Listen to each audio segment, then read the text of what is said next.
What's up and welcome to Ryan Squared. I'm Ryan, this is Ryan, and this is a show where we just talk out a topic, see what you guys have to say about it. Yeah. Today's topic, though, is the movie Donnie Darko.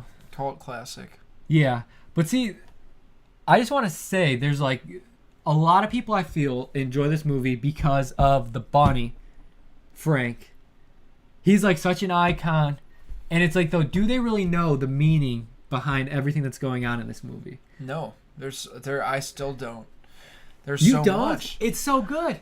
It's so complex. That's why it's so good too. I know. So wait, how do you feel about it? Wait, let me grab that. But how do you feel about it?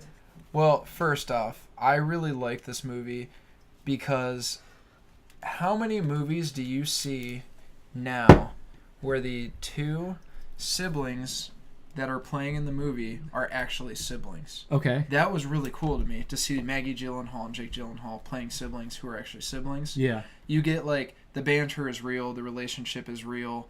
I liked how it was, like, the way I took it was, like, how you can make one decision and this reality will happen, but you can actually choose to make it go a different way. Yes. Just in one decision literally spirals into 1,000 things. Pretty much what a lot of people wish they could do. But the reaction, I mean, the way it ends is so different. It's kind of cool. No, like I haven't watched it. I could say like in a few years now, but it's always been one that it's like, wow. Every time I watch it, it's, I don't want to say better and better, but it means more and more and all that kind of stuff. But what I always took away from it was, Donnie met that girl, and it showed like everything from like this one branch where, like, let's say there's this one day he meets this girl, how he changes her life and all that kind of stuff, what they did, how she met his family and all that kind of stuff, and just the relationship that happened and the effect he was able to make in all these people's life. And then there was like the rip in time, that kind of stuff, where that alternate reality existed. Then when it all comes back together, it's like, okay, sorry, you actually went to bed that night, disaster happened, all those effects, never were a reality or anything. And it's like, okay, that's like a really good just theme right there. I think that's why And then people it's like it. Yeah, well, it's just like anything, though. Okay, because I did this happened. Now what if I don't do this? This isn't going to happen. That right there is just an amazing thought in itself. Yeah, well, that's what a lot of people think about every day. Yeah. Especially the people that are big on existential thinking. To know that to see a movie that presents that possibility is pretty cool. And to set it in the time frame of someone that's in high school is already a really pivotal moment in someone's life. So it just makes it that much more applicable to, I think that's when I first saw it, was around that age, and it really stuck with me more so. I haven't really seen it since because it was a really strange movie. Yeah. And, but there are some really great scenes from it. Guaranteed. I mean, Frank always actually freaked me out. And I usually like some stuff that's like, dark movies don't really bug me, but Frank always freaked me out. He's just a weird character to have. No, yeah.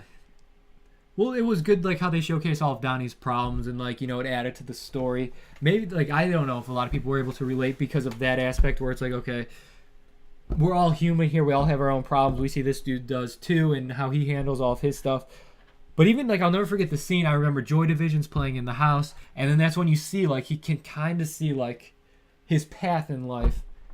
And that's just, like, amazing if you think about it. Like, what if you had that ability to, okay, I know, what if you were like, okay, I know I'm going to go home and, like, this is going to happen or something. Yeah, that's just bizarre. Like, just to think about it. It is cool because that movie focused on aspects of mental health that weren't really discussed about.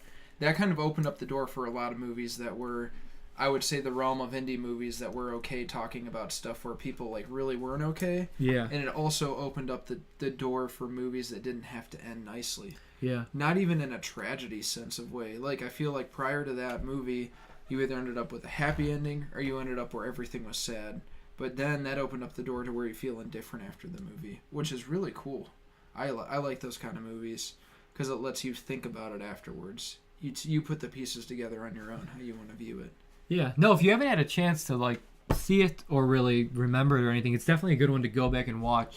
And just straight from the beginning, just see how, okay, all these choices were made and the effects he was able to have on other people's lives, the effects they had on his life, how he felt, how they felt, everything that was going on, and then how because of, somebody else's mistake, all those choices could have never happened. Yeah. And it's just like amazing to think that, and how I don't want to say it goes on every day, but it is like the unfortunate reality of life and all that. And it just, here's some realism for you, and that's basically what it is. So it's like deep like that. So yeah, if you haven't seen it, you should totally see it. Yeah. Well, no, too, and let us know your thoughts, how you feel about the movie, any questions you have below, just because it's a really cool topic of discussion and all that kind of stuff. If you got a topic you want to hear us talk about on the show, anything, just let us know as well. Hey guys, thanks for watching. We'll see you.